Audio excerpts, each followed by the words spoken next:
much, and good afternoon, ladies and gentlemen. My name is John O'Connell. I'm the Chief Executive of the TaxPayers Alliance, and we're here today to talk about a not insubstantial topic of the future of conservatism. With an election looming, obviously the Conservatives have seen some probably slightly cheerier polls more recently, so maybe the party are feeling things are up for grabs a bit more. So the future of conservatism is an important discussion to have, I suppose, regardless of the outcome of the election anyway. And we're joined today by a star guest, Lord Frost, who's a former British diplomat and a civil servant, Minister of State, a former Minister of State at the Cabinet Office, and of course was the chief negotiator of the Brexit task force. Just a sort of housekeeping note, I'll talk to Lord Frost for a little while, and then I'll be doing our classic substitution for the Director General of the Institute of Economic Affairs, Mark Littlewood, who will pick up in the second half, and then we'll open out for Q&A a bit later on. So, Lord Frost, I wanted to start naturally for the Taxpayers Alliance on the issue of tax. It seems to be something that crops up at every conference, and we've seen, of course, over the weekend, some Conservative MPs have spoken quite openly that they won't vote for any future increases to the tax burden. I was interested to read your piece recently in the Telegraph talking about taxes, and you seem to indicate that it doesn't really matter what tax should be cut, but we should just cut a tax and cut it soon. Could you sort of expand on that and talk about the difference between just, as the headline had it, starving the beast, or more strategic tax cuts? Yeah, sure. Thanks for having me today. I mean, there's a lot to say about the future of conservatism generally, but I think one of the problems we've got is that we are losing the arguments about markets and small state versus state direction and a large state, and where that argument is going on within the Conservative Party as well as more broadly in politics. And that's why this argument about taxation is so important. It's not the only aspect of a large versus small state, obviously, but it's the most symbolic part of it. Now, I mean, to answer your question directly, I think, if the politics was in place, everybody wanted a smaller state, everybody wanted a lower tax burden, there was no argument about it, then you'd have the room to have a proper discussion about, okay, what's the right way of doing it, where do we want the cuts to come. But we're obviously not in that position, and I think we therefore need to realise that if the politics is in place to do a tax cut of some kind, we should take it, because we believe in starving the beast. We want to get the state smaller. We want to prove by reality that it works. So if inheritance tax is what's on offer, and that's what the party leadership thinks it can do, and who knows, it doesn't look like we're going to see it in the next few days anyway. If that's what's on offer, then take it and begin to squeeze the state. And the reaction to a tax cut of any kind, even in a theoretical sense, even when it's suggested, is seems to me to be part of the problem, that people talk about the distributional impacts of tax changes without talking about the growth-enhancing impact of tax changes. How important is it to change that conversation? Because distributional impacts are interesting in and of themselves, but they seem to hinder a lot of forward movement in this area. Yeah, I mean, we're losing this argument completely. Unfortunately, the argument is quite a complicated one, and it needs to be part of a broader debate about small state economic liberalisation and so on that we've just not had for a long time. Which is why we're in this sort of statist world where it is thought that the government bears quite a high degree of responsibility for income distribution in the whole of society, and therefore tax cuts, the tax burden becomes part of that. We do need to get away from that, otherwise there's no end to the argument in which the government sets income distribution. So we do need to get away from that, but it's part of a bigger argument that we are unfortunately not winning at the moment.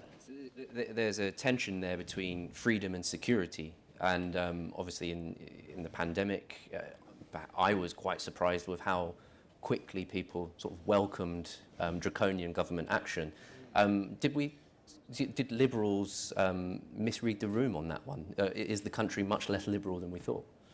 I mean, I don't think it is particularly liberal, unfortunately. And if you look at the British social attitudes polling that came out last week, there's definitely been a move towards collectivism since 2016, whenever they last did the poll. But actually, if you go back to the 80s, the country's always been fairly collectivist against those questions. It dipped a bit during the heyday of the Major and Blair governments, but not by much. So we've always had to operate against that kind of backdrop.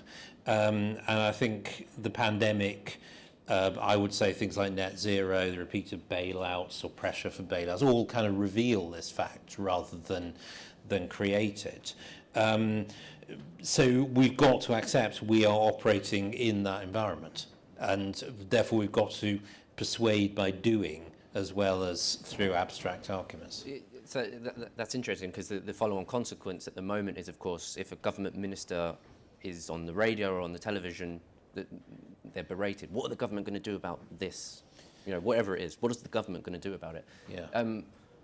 I don't really hear a Conservative politician saying, well, nothing. It's not our job. We're talking about personal responsibility, etc., etc. I'm sure they've got comms teams telling them that they've got to, show off about how much they've spent, etc. So, in order to make this case, is it Conservative politicians themselves having more guts to talk about personal responsibility and freedom and these kinds of things? I definitely. It drives me mad, actually. The email we get every day, if you're in the party, for the sort of lines to take for the day, what are the announcements, what to say about them. So often we are spending so many million or billion on Project X, isn't that good? And that is just the wrong way to frame the argument. And actually a lot of the announcements about this conference have been exactly the same. It's been spending money.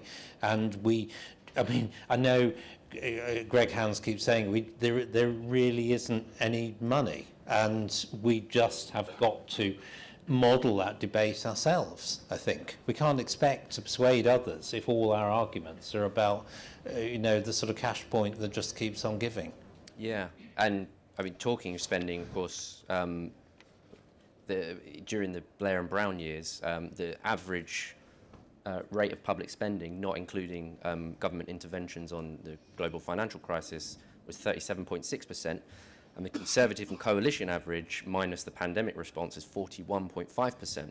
So quite a big jump of about 4 percentage points in terms of average spending over the time. Spending's the real problem here, isn't it? Yes, it is, obviously. And again, we are just not making the argument. And I think it is too easy to say, as so many people are saying, that, well, we've got an ageing population, well, we've got, this, that, and the other. You must expect the tax burden always to go up because spending pressures are always going to go up. I think that is just too easy. I think it's an intellectual rationalisation of something that people prefer not to push hard against. Unfortunately, not all spending on health, not all spending on social care, not all spending on pensions has to go through the public sector. We've chosen to do it that way. We produce the high spending and tax burden, and then we crush the economy by doing so. And it is a huge intellectual and political effort to get off that track. But if we don't get off it, then the country's only going in one direction.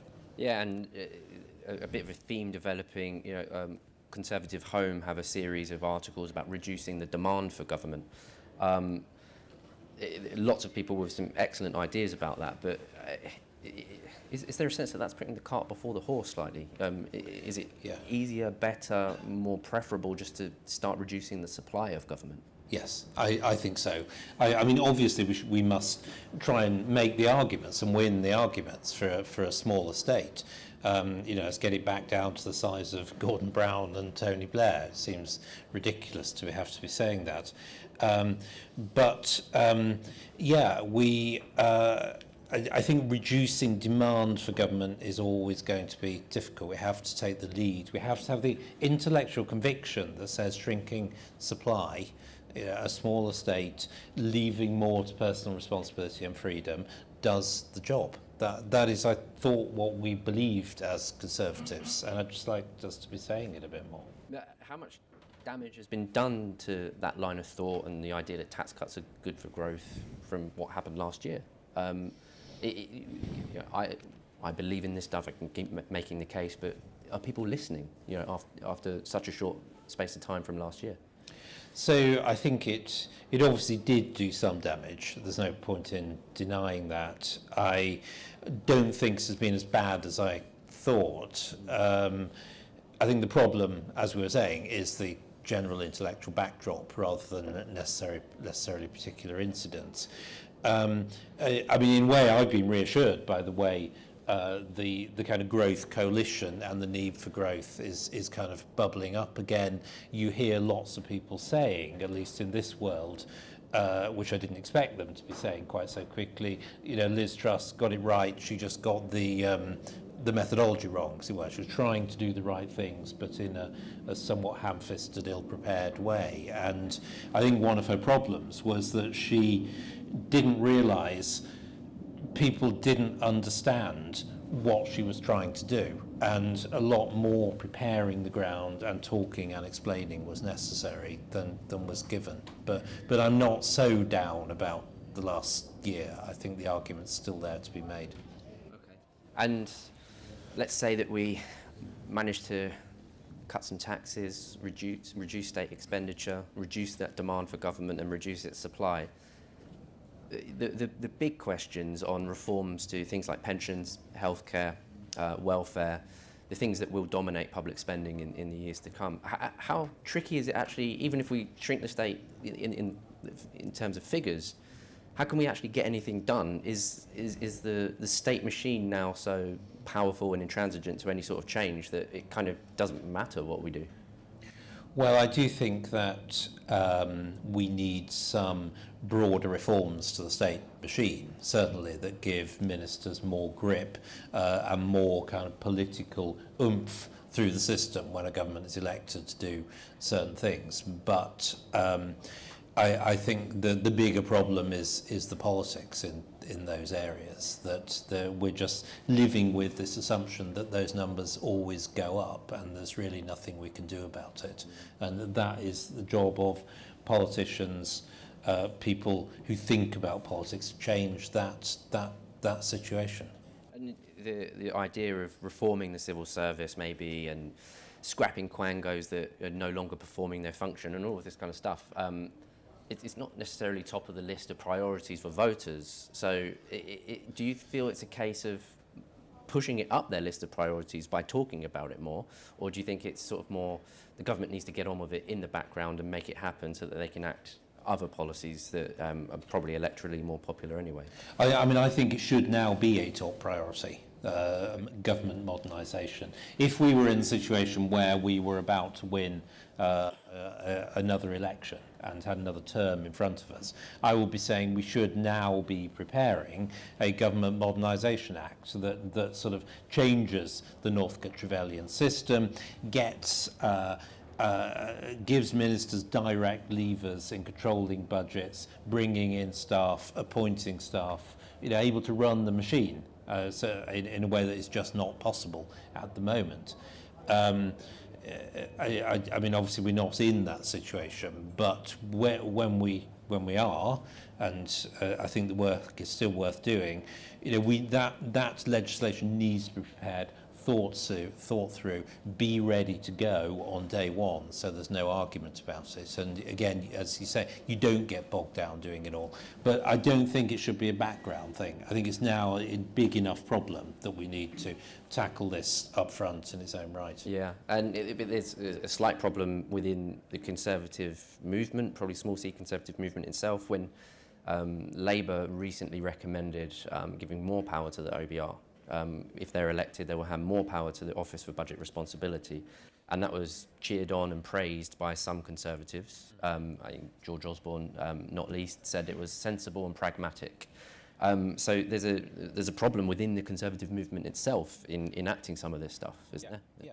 I mean, I sort of wonder whether some of these people really want to be in power in any meaningful sense at all. It's as if, they just sort of, their vision of power is to set up a bunch of institutions and rules and sort of wind it up and then let it go. And it produces the results that it produces. And the politics, taking politics out of government seems to be an aspiration for a good chunk of this party, unfortunately, and I don't think it should be like that. I do think that the Brexit wars have made it worse, in the sense that every time you criticise an institution, people say you're being populist, you don't care about rules, you don't care about good government, you just want to kick the whole thing over.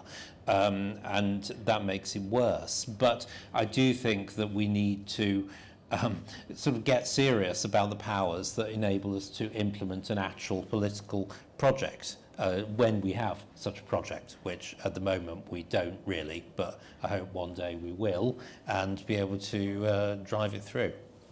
Because it's interesting, it's sort of aping the technocratic, unelected European Union that people voted to leave. This sense that you just hand over power to sort of faceless suits and let them run the country instead. I mean, that tension within the conservative movement seems to be quite key in driving a lot of this change. I mean, yeah. I mean, I think a lot of it is legacy from EU membership. And, we've got used to this very attenuated democracy where, the connection between a vote and anything actually happening has got very, very weak. Obviously, after Brexit, we can change that, but I think that is part of it. But I do think, there's something else going on, which is that, there is this government knows best mood around at the moment, which is very strong, that, give powers to the establishment, to technocrats, to civil servants, whoever, they will do it better than letting ordinary people just get on with their lives. And I think that's part of the problem as well here. Okay. And we focused a lot on the tension, maybe healthy tension, between conservatives and liberals, and being able to talk and discuss these ideas. Is it actually time to think more about the old US fusionism approach, and actually saying we ought to put down our swords and think about the enemies on the other side? When should the conservative movement stop focusing on itself and start focusing on the other? I mean, it definitely should, but we need to define the project if we're going to do that successfully. And to come back to the title of the session, the future of conservatism, it seems to me there are like three big intellectual trends that have gone on in the last 20, 30 years, which it ought to be the job of this party to stop and reverse. And one of them is the thing we were talking about at the start, this statism versus free market, small versus big government, the feeling that government always knows best in your lives. That's one of them. I think the second one is about, it's got established that society is not made up of free individuals and families and kind of the sorts of social connections that have prevailed for hundreds of years, but it's about groups, it's about group rights, it's about trying to sustain your position by defining yourself as part of a group and then getting the government to sort of support that. And that is a big change in how we think about society. So that's the second. And then I think third is, again, we've touched on it a bit, it's about the nation state. The devaluation of the nation state in favour of a, I don't really like the words, but a sort of globalist kind of belief that the nation state is no longer the best way of organising your democratic affairs, but it's better organised through sort of overlapping sovereignties, international institutions, kind of unelected bureaucrats of various kinds. So those are the three trends. And I think they are, I would say, and I can expand on the point, I think they're all sort of regressions rather than progressive, as they are so often defined. It should be the job of this party to push back on all of those. Now, some people are more interested in working on one of those trends than others, if you like, or it chimes with them. But I think we should all support each other in pushing back on them, provided we're going in the right direction. There's no point in a project that doesn't settle the argument about do we believe in a small state or a big state. If we're just kind of losing it if we do that. If we can't settle the argument about group rights and sort of wokeism against individuals and freedom and the family and so on, then we're not going to be successful. So there is a minimum defining of the project that needs to be done, I think. But as we do that, we all need to kind of recognise some things are more important to some Conservatives than others and support each other to produce a meaningful project.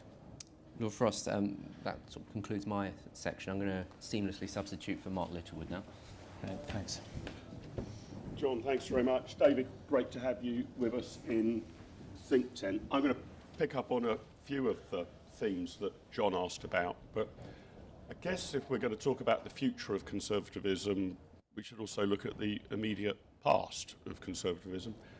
There must be such an array to pick from, but what would you say the greatest crowning achievements of 13 years of Conservative rule have been? Restoration, more or less, of national independence and the British nation state. And we don't talk about democracy as the achievement of Brexit enough.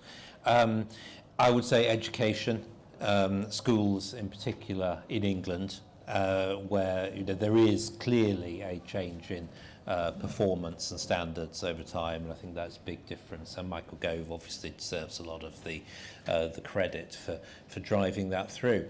After that, I start to hesitate, if I'm honest, about what we have done during these 13 years. It's extraordinary, isn't it? Because, I mean, I suppose if you wanted to be generous to the Conservatives, you'd say there was a whole range of difficult things to deal with.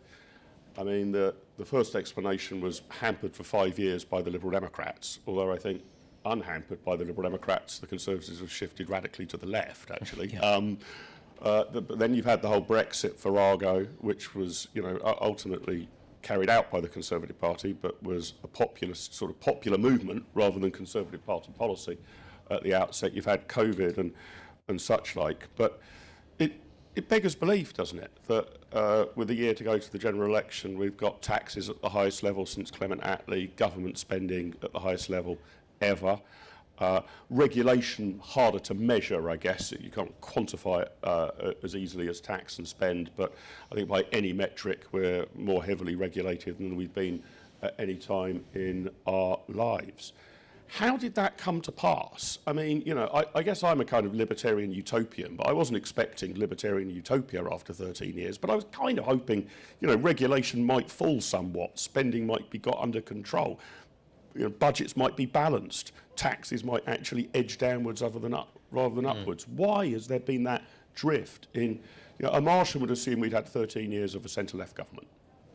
Yeah, it's a good question. Obviously, there have been events which have got in the way of some of this, and it's fair to recognise that. I think that unless you are making a very strong counter-argument for a small state, for a free economy, for markets, for free individuals, then everything's going to drift in the other direction because of this backdrop of collectivism, and that's where lack of thought takes you in that direction, and we have not provided enough of a counter-argument, I suppose, to make a difference.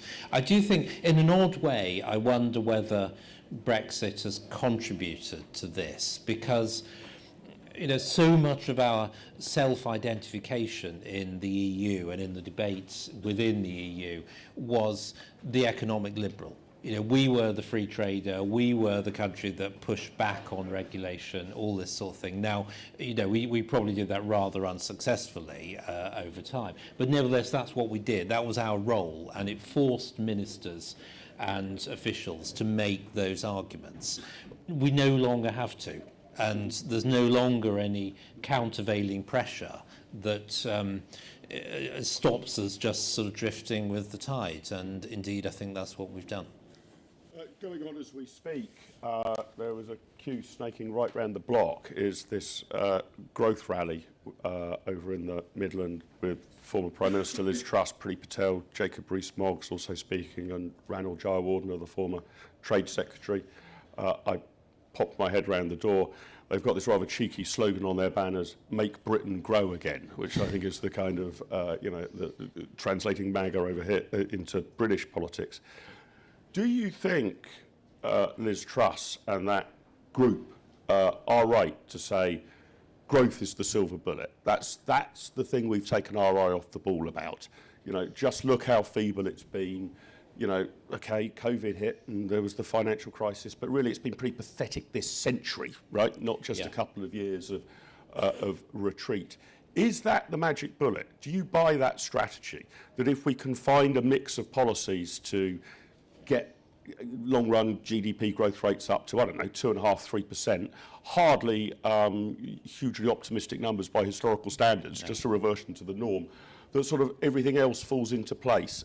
Has Liz Truss correctly identified that as the main thing that policy's got to be driven at? Yeah, I think she has. I should say, if I wasn't already committed to this, they did ask me to go to that, and I very much agree with what that group is trying to do in terms of getting this to the top of the agenda. Now, it's not the only thing, obviously, that the country needs to do, but it is, I think, a prerequisite to doing most things successfully. And many of the problems that we've got at the moment, we would not feel we had if we were growing by 2.5%, 3%. We just would not have the social conflict. We would not have some of the group rights issues. We wouldn't have the strikes in the same way. I think all these are symptoms of an economy that people don't feel is going to grow very much, and therefore you need to get your share of it. And the sort of zero-sum mentality, which is the natural mentality of humankind. That's why I say this is a regression, not progressive. We got to change that. We've sort of drifted into thinking that growth is this sort of magical exogenous thing that just comes and you can't really do anything about it. You can do a lot about it, but we have to grasp it and do something. I want to pick up a bit. It won't surprise you to know I roughly agree with that analysis, that it might not be a silver bullet to everything, but it's one hell of a bronze bullet, right? It mitigates an awful lot of problems if you've got the economy ticking along at a nice sort of 3% or so growth rate. But I want to delve a bit deeper into a question that John put to you. This sort of ratchet effect, the nature of the demographics, the fact, it's a point I make in the Times today, that we've got a demographic problem and we have been involved in a vast amount of can kicking. So if you were to look at our future liabilities around health, around social care, around public sector pensions, horrific. Absolutely eye-watering. But sort of, the natural thing is that tax will remain extremely high. Now, you sort of said to John, we mustn't be negative about that, but I'm trying to work out what the solution to that is. If you're going to carry that pension, welfare and health burden, I can't really easily see a way in which you can meaningfully cut taxes and thereby encourage entrepreneurialism. We have a vast albatross around our neck, not just on, I almost don't bother looking at the year-on-year budget deficits anymore. They're rounding errors compared to the long-term liabilities. I think one estimate, 2.6 trillion in public sector pensions. Yes, on that alone. So is there a danger that on our side of the argument we're involved in this sort of magical thinking, that we can just sort of, if we sort of get a bit more free market and capitalist, these problems will go away? Or do health, welfare and pensions need to be tackled need to be diminished radically as part of state expenditure. Yeah, they do. I think growth, at the moment in the kind of economy we've got, I think of it's like the sort of oil in the engine. It makes it start ticking better.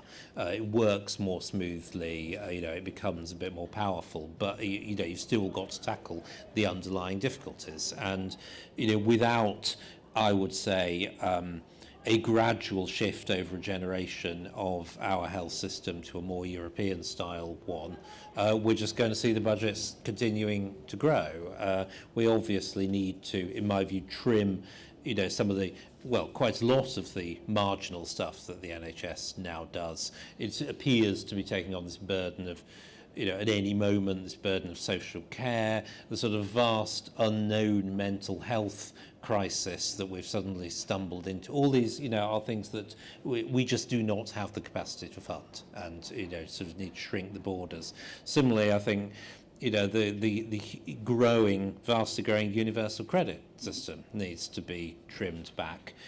Pensions are put into a slightly different category in the sense that the incentive effects on the economy of changing pensions in the short run are obviously much weaker because people have fewer options. But I do think that the honest truth is that the pension age is going to have to go up quite a long way to solve this problem. That seems to me the best way of getting at it over the medium term. So what sort of, ballpark, what sort of reductions in expenditure you were imagining? So let's forward wide, 5 years, and assume that the Conservatives have left office and have returned. What sort of package of measures are you suggesting? Because health spending is bound to go up, right? That's a feature of just becoming a richer country. It might be that it's in the private sector rather than in the public sector. But the richer you get, not just the more you spend on health, the higher proportion of your income you spend on health, right? So you could well imagine in 100 years' time, it's 25 or 30% of GDP, let's say, being spent on health. What nature of cuts, other than, bumping the state pension age up slowly to 70, would you have in mind? Or 75, I quite a lot higher. People are healthier, much healthier than they used to be, and I think it does need to go up. The big blocks of spending are health, pensions, and benefits. Mm-hmm. If you don't tackle those, then you're not really tackling anything. I do think, as I said, you need to do something like freezing or coming close to freezing the public sector health budget and finding a sort of socially just and accepted way that future spending needs to go into the private sector in some way. Otherwise, it's just going to absorb we'll be up at sort of half of the budget before too long. I would say, we spend $1 trillion in public spending at the moment. If we were feeling we're taking like 100 billion out of that over a parliament, that feels like an achievable thing that would make a difference, but would no doubt be extremely hard to do in practice. Now, we touched on Brexit. How would you audit the Brexit dividend to date? I feel like, honestly, I think if I was marking it, I would say it's sort of 8 out of 10. Oh, as good as that? I think so. I think we've talked ourselves into a lot of gloom over Brexit in a way that's not justified. There is this kind of popular belief that trade has collapsed, growth has collapsed, firms are all grappling with horrific paperwork at the borders and so on. And obviously there are elements of that. No one's ever said there wouldn't be a short-run cost. But to me, considering we have changed the entire economic model of the country pretty well overnight, it stood up pretty well. We now need to grab the opportunities, and they're the familiar things. There are deregulation, they're getting to a smaller stage, they are signing more trade deals and making more of them around the world. But I think we've talked ourselves into believing it's failing. Well, I don't really see any evidence of that, to be honest. The one area where I am doubtful is Northern Ireland, obviously, where I wish we hadn't got stuck in this Windsor framework thing, but we are stuck in it for the time being, and it's going to be a problem. So do you think the opportunities, I would agree with you that Well, I don't know. I'm wondering whether I reached the conclusion that, as far as the EU is concerned, the emperor has no clothes. It doesn't seem to make a blind bit of difference whether you're a member of the EU or not. You know, the Remain side were promising us, you know, locusts and famine and the horsemen of the apocalypse and Godzilla rising from the River Thames and God knows what else if we voted to leave. It doesn't seem to me it's changed at all. And I know sort of both sides of the Brexit debate still sort of forensically go through the data and try and work out whether we're growing at 0.1% more than France or 0.2% less. Seems to be, I mean, we're in about the same position as if we'd stayed in, aren't we? Yeah, I think so, which is, as I say, considering we've changed the entire model. That is of itself an achievement that we haven't It's not backwards. bad, yeah, but we do need to make more of it now, and you know, that is an area whether, you know, we've got to change our, as I was saying, our political system and the way we do politics and what is possible to make the most of that. I also think actually immigration, this is an area where sort of free market liberals have got to think hard really about this. I do think that I suspect that one of the reasons the short-term economy is held up is the vast number of immigrants that we've had over the last couple of years, and I don't think that's sustainable. So all the more need to do domestic liberalisation and reform. Now, you touched with John about some of the sort of, you know, what you might call woke, or that everybody now identifies within a group, potentially then takes on victimhood within that group and then argues for as high a slice of a diminishing pie as they can get their hands on.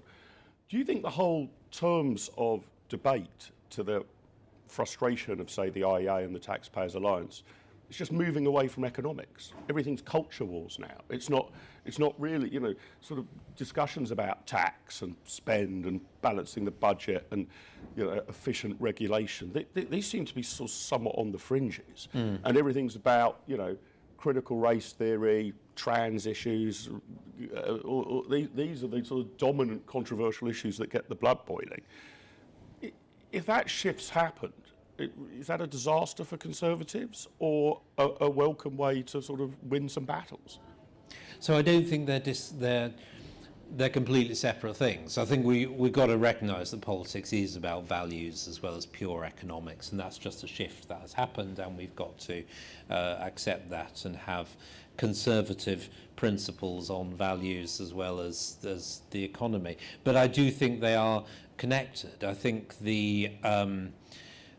this sort of belief in growth right, the group rights, the duty of the government to protect and support groups, to eliminate discrimination, to be responsible for, as we said at the start, the kind of distribution of income within the country and sort of fairness. That is part of the economic problem as well.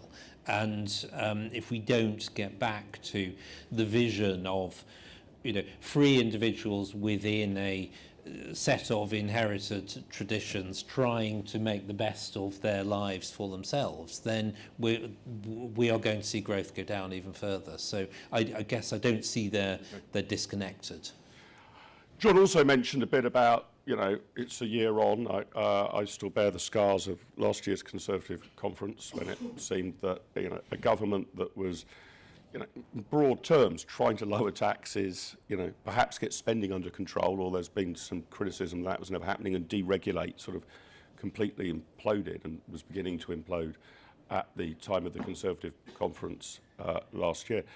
It behoves us, doesn't it, to really, without engaging in too much self-flagellation, but to really understand what went wrong. Because if that was an attempt to get a sort of reformist agenda, I mean, it didn't make it to the launch pad. Now, you sort of mentioned, you know, perhaps it was done in a ham-fisted way. I want to unpick that a bit. What do you specifically think the problem was? Was there not enough attention on sequencing? You know, what's the number one priority, and then we'll leave the number two priority a few weeks down the line? I say, you know, I think the Oscar-winning film last year was Everything, Everywhere, All at Once, and that seemed to sort of sum up the approach of the Truss administration. But was it that? Or if you listen to Liz Truss herself or others in the administration, and one can go down a rabbit hole here, but the institutional infrastructure of the United Kingdom is just geared against policy reform. Doesn't mean it's unachievable, but it means a misstep can be absolutely fatal, that you're pushing against the grain of all of these OBRs and the Treasury model and the IMF and everything else. Where do you think that, what's your audit of it a year on about why it unravelled so quickly, and what needs to be done to make sure that doesn't happen again when there's another window for radical reform? So I think the case for the ambition and energy with which the Truss government came in and tried to tackle these problems was to be able to say, look, we get it. We need to increase the growth rate. If we've got to let the deficit take the strain for a bit, if we've got to sort of be a little bit less robust on spending, then it's worth it because it's going to get the growth rate up, and then we will start to resolve some of these problems, and with some of the other aspects will come later. Now, they didn't explain that, and it looked just like kind of lack of discipline, lack of understanding. But I still think there is a case for trying to show the world that Britain is on a different path, that we want growth to go. We are going in a different direction from the last few years. Obviously, that's not going to happen over the next year, but I still think it's necessary if we want to get investment, get people looking at the country, get the brand of Britain changed, which I do think is important. So that was I don't think it was entirely misguided or kind of just sort of not thought through what was happening, but it was a wrong call. I do think there was a lot of lack of explaining and trying to explain why growth was important, how you get to it, and explaining that we got on the wrong path and it needed to change. I do agree with your point about institutional infrastructure, and there was a lot of hysteria around in that period, that we'd elected another sort of populist crazy government that was about to sort of kick out and sort of smash up all these carefully designed institutions. Who knew what was going to happen? And therefore the very mild criticisms of the bank seemed to loom larger. The removal of Tom Scholar suddenly seemed to be like this sort of huge explosion in the middle of the civil service. So I do think there was a lot of institutional resistance, and I guess I would say they should have anticipated that, and maybe gone a bit more slowly, maybe explained a bit better what they were trying to do. I do regret the fact personally that Liz didn't stick at it, and that I think it was possible to drive it through. Stick to her guns, make some compromises, okay, but stick to the guns. But as soon as she abandoned the tax cuts, as soon as Jeremy Hunt was appointed as Chancellor, it was obvious the game was up, and I think that's a pity. Now, you mentioned, again, preparing the ground, or the argument wasn't made. A great frustration of mine over many years that I've shared at endless events in these sort of marquees at Conservative conferences is you'll hear a leading Conservative politician, Prime Minister, Chancellor, whatever, begin a speech, and the first paragraph or so is, we need to make the case again for free market capitalism, and we need to prepare the ground again and make the case again for free market capitalism. And my sort of, I perk up a bit at this point, and I think this, and then they don't. Then the second paragraph is some new government spending scheme, or how we're going to spend more money on this, or regulate that, or ban the other. Do you actually think, if we might be some way away from a government of any stripe that's going to be seriously reforming, that a lot of the task of those of a free market capitalist persuasion is probably doing a little less in terms of prescription and a bit more in terms of analysis, simply pointing out where things are wrong, the unsustainability of the public finances. Because if people aren't aware of that, don't buy into that reality, they're going to reject reform. Do you think we need to just do a lot more of explaining the extraordinarily difficult position the British economy is in unless surgery is conducted. Because I mean, using that surgery, analysis, people, if somebody knows they're ill, they'll happily go under the knife and have some surgery. But you're not going to persuade them to have surgery if they don't believe they're ill, right? So do you think we need to reframe our arguments in that way to prepare the ground? I mean, I do. I think politics, obviously, people who are in politics at the moment, it's got very managerial. It's become about keeping the show on the road, a set of tactical decisions, trying to unite the Conservative Party rather than to put forward any actual projects. And we need a project, we need a vision, we need the leader to explain to us how Conservative Britain will be different from Labour Britain and why. We're not getting that at the moment, and as you say, people are not making the arguments. I do think, I feel like I spend a lot of my time kind of criticising the government, and I wish I didn't have to, but part of the reason I do is exactly the point you make, that the sort of intellectual integrity requires you to say that some of these things are not going to work. But I do feel that there are people who, like me, who would be more pointed making these points, but there is pressure not to rock the boat, keep the show on the road. Let's not give up yet. I think that's part of the reason. I'm sure if we do lose, we're going to see a massive explosion of debate and argument and pressure in this direction, undoubtedly, afterwards. Before I come to the audience for some questions, and we've got some microphones at the back, so if you'd like to ask a question, do catch my eye. A little bit, what are your plans for the future? I think you once Riley said to me that you lived your career in reverse order. Yeah. And are you going to continue to live it in reverse order and depart the House of Lords and maybe enter the House of Commons? Is that where you see your future? So it's possible. I'm on the candidates list. I haven't applied for any seats yet, but perhaps I will in the next few months. It's a one-way trip out of the Lords, and you can never go back. So I don't want to do it unless it's kind of the right thing. I guess I would say, I've kind of drifted into politics, I suppose, as part of this doing things in the wrong order. And, what I want is for the party to be doing the right thing. And the important thing for me is talking about the right thing, trying to make the arguments, trying to get us in the right place. And I'm not a kind of party person in the sense that, that's always the priority. Getting the country right and doing the right things for the country are the important thing.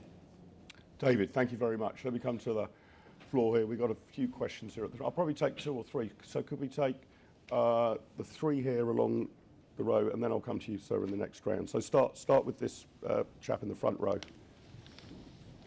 then behind, and then the lady behind you. If you wouldn't mind just saying who you are, and the rules here, as you probably all know by now, are you can, I really want a question, you can give a speech as long as it's one sentence long and ends in a question mark. Anthony Bootle, Assistant Head Teacher at Newstead Wood Grammar School. I noticed that none of the three of you mentioned the idea that tax cuts could actually lead to increases in revenue.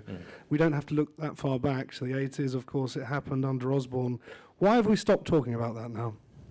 Really interesting. Gentleman behind you. Again, sir, if you wouldn't mind introducing yourself. Yes, great question. My name is Ian Bastable. I'm a councillor in Fareham. Isn't the answer to the albatross round your neck the elephant in the room, which is not growth, but actually productivity? Why are we not talking about productivity? In fact, I thought that was the prospectus of the Prime Minister when he was in the election campaign about using the engine of technology and innovation in this country to improve productivity. Lydia Mrochinska, activist. And you made the connection between the economics and the culture wars that we see going on. How would you give us advice as a Conservative Party to put that into maybe studies, words, in ways that we can convince the British public that the heavy burden on taxes is not just due to an ageing population, it's misspending money on a lot of welfare that we've caused from all of this culture wars, as well as the trans argument, and a lot of money spent on that in the NHS where it might not wisely be spent. How can we put that together in a good argument to convince people that it is an economic argument as well as a culture argument? So, David, just to refresh you, Anthony asked about essentially the Laffer curve argument. Yeah. Well, then now some tax is so high that if you reduce the rate, you could increase revenues. And of course, that gets quite complicated. It might not happen over the immediate run, but it could happen over the short to medium run rather than overnight. But have we abandoned that argument? Ian asked about productivity vis-a-vis growth. That, I mean, obviously the two go hand in hand. But I've been absolutely gobsmacked, appalled by the productivity figures in the public sector. I mean, going radically backwards. And then Lydia says, how do we explain this? What's the campaign slogan? I always think the devil has the best tunes. I'm pretty underwhelmed by the conference slogan of, was it long-term decision-making for a better future? It sounds like an accountancy firm. I thought it was a joke. Right. I didn't realise it was the actual slogan. No, it is the actual slogan. So, what's the... how do we improve the way we put the arguments forward? Obviously, a conference slogan is one minimal part of that, but nevertheless a part of it. Yeah, Laffer curve, I mean, yeah, it's accident, probably I didn't mention it. We definitely believe in it, and we are surely over the hump of the Laffer curve in a lot of taxes just at the moment. I'm quite convinced that we would raise more revenue quite quickly with cutting taxes as part of a reform programme more broadly, I think. Productivity, not growth. Yeah, you're right. I mean, there's no doubt public sector productivity, something's gone badly wrong there. I'm not quite sure what. Could be a bit of a measurement issue. I think there's probably some cultural things going on in the public sector as well. There, of course, the distinction between productivity and growth, comes from the number of people you've got in the economy, and persistently per capita growth is about 0.5% below the sort of overall growth figures, and it underlines how much our model is depending on importing people, and I don't think that's sustainable. We have got to get productivity up. I think on the culture wars and all of that, I mean, I think you put the argument pretty well yourself, to be honest, that we do need to make the linkage between the two of them. I think in the short run, I believe we need to certainly significantly reform the Equalities Act so that it becomes an anti-discrimination piece of legislation, not a kind of group rights piece of legislation. And that we can say that part of the problem is the vast sums the government spends on promoting diversity, inclusion, all the kind of consequentials that go with that. I mean, it is billions every year, and let's start there. That feels like an easy one to start.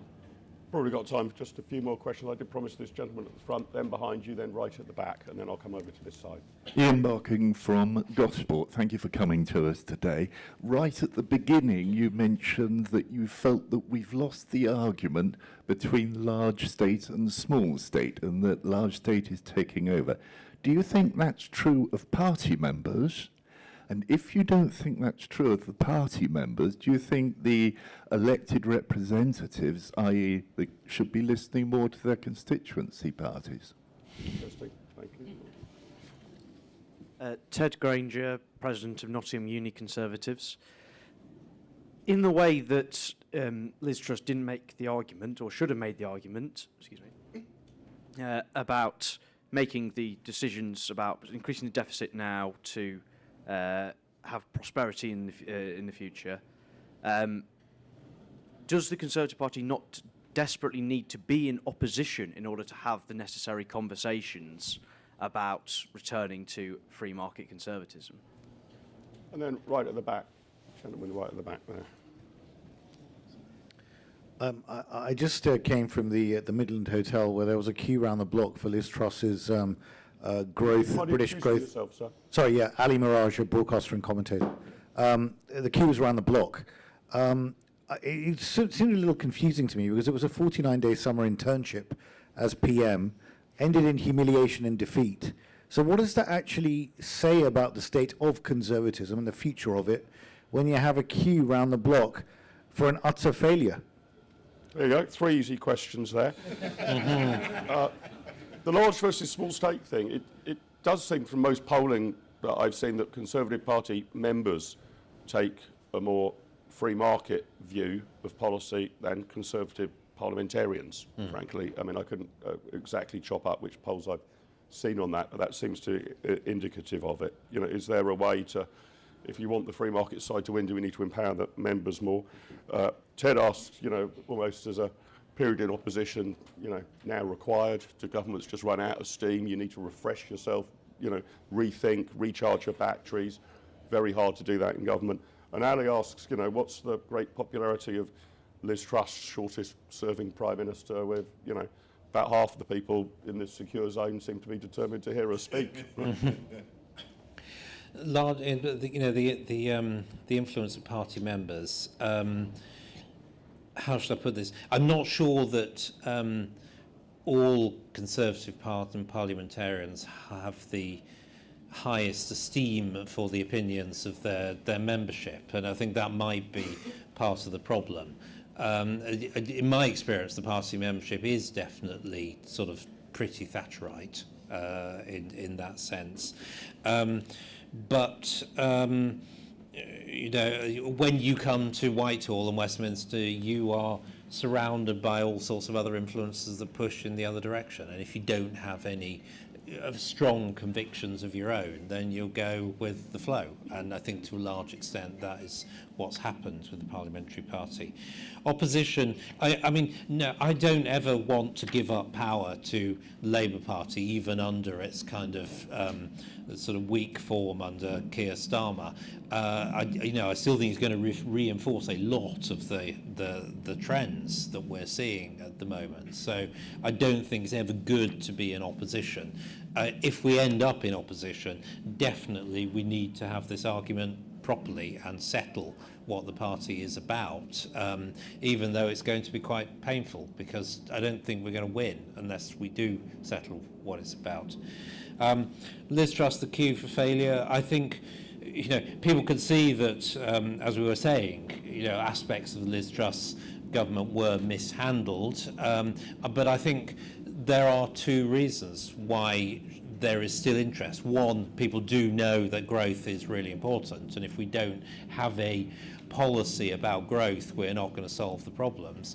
And second, I think there is amongst the party membership a kind of, and they're right to have this view, there is a view, a sort of rather anti-establishment view, a sense that the people who've run the country for the last 20 or 30 years are, you know, have not necessarily produced the best results, that they are not open to challenge, that they think that they are still in the right, and that current of opinion was part of the reason for Liz Truss's eventual defenestration. So I think there is sympathy for her and her government, that she was to some extent a victim of that sort of establishment pushback.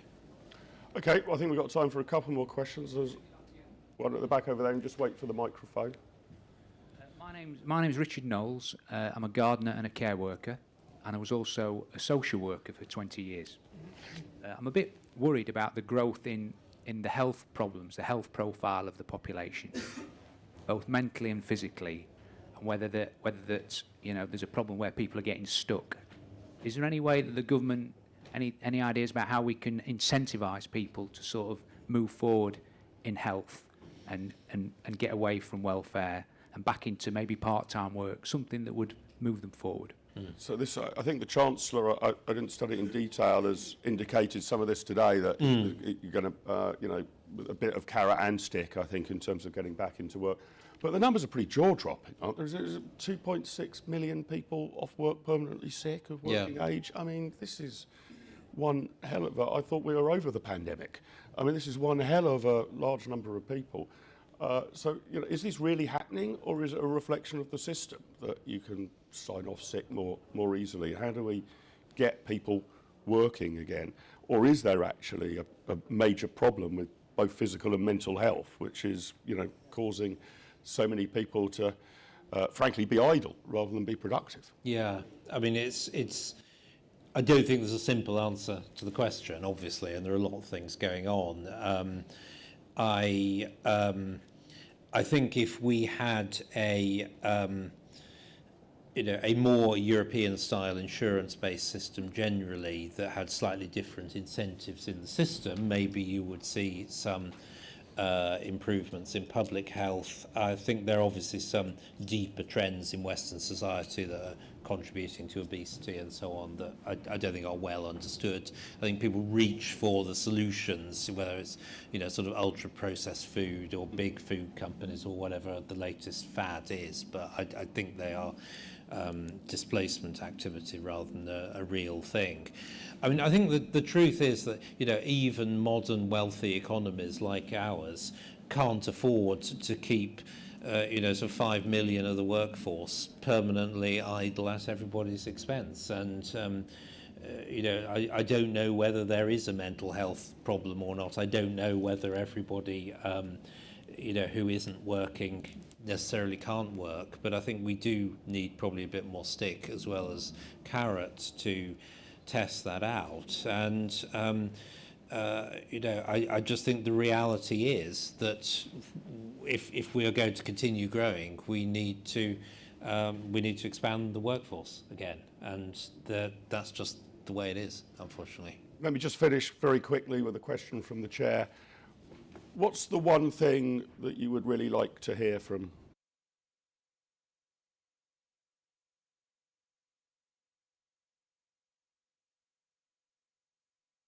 What are you looking for? What commitment or what tone or what pledge? So I would say three things. One, please paint us a picture of how Conservative Britain, if we win again, is different from Labour Britain. What is your vision of society? How should it work? What's the role of government? What's the role of the individual? What is Conservative Britain about? You always knew that with Mrs. Thatcher, what she wanted to create, and we're not getting that. The two other specific things, I would like us to commit to a tax cut before the next election and the spending cuts that go with it, because I think it's an important piece of credibility to the overall offer. And third, I would like a proper sort of red team fundamental look at the net zero project. At the moment it's captured by believers in government, and nobody can tell whether we're doing the right things or not. We need a fundamental root and branch look at that by people who we can trust. There you go. There's our bingo card for Rishi's speech at noon on Wednesday then, unless you're one of the people fleeing back because of the train strike on Wednesday. David, it's been an absolutely fascinating hour. Thank you very much for those thoughts and insights, and I'm sure everybody in this room hopes that you have a key role to play in the future of conservatism. You've been one of the most thoughtful individuals in recent British politics in trying to frame a new agenda. So we wish you all of the success with that. For those of you in the room, thank you for your contributions. Our next session here starts at 2 o'clock on the future of rail, so please join us for that. That's been a controversial area in the last couple of weeks.